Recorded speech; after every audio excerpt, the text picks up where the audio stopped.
ஆன்மீக நண்பர்களுக்கு வணக்கம். இன்று சிவன் பார்வதி இவர்களின் காதல் கதையை கூறப்போகிறேன்.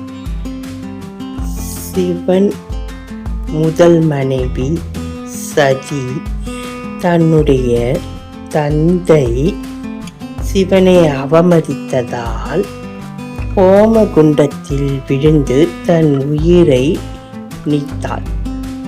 அவளுடைய மறு பிறவியே பார்வதி தேவி ஆவார்.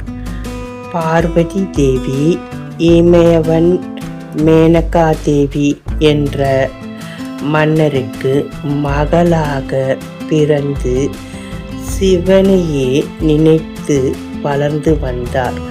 சிவன் மீது அவர் தீராத காதலை கொண்டு அவருடன் இணைய வேண்டும் என்பதில் உறுதியாக இருந்தார். இந்த நிலையில் சிவன் மிக நீண்ட தவம் ஒன்றை இயற்றியதால் இதனால் மன்மதன் சிவன் மீது மன்மத கணைகளை ஏவினான். கோபம் அடைந்த சிவன் தனது 3வது கண்ணால் அவனை எரித்து சாம்பலாக்கினார். இருப்பினும் பார்வதி தேவி தன் கடும் தவத்தை விடவே இல்லை. பசி தூக்கமின்றி தன்னுடைய தவத்தை சிவனின் பால் அவர் செய்து கொண்டே இருந்தார். இதனால் மனம் மாறிய சிவன் அவரை திருமணம் செய்து கொள்ள ஒப்புக்கொண்டு பூலோகத்தில் சிவன் பார்வதி திருமணம் நடைபெற்றது. அவர்களுக்கு விநாயகர், முருகர் என 2 குழந்தைகள் பிறந்தனர்.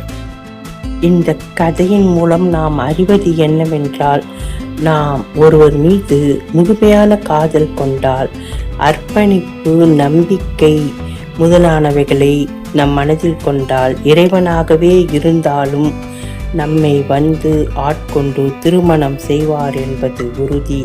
இதுவே பார்வதி சிவனின் கதை. நன்றி.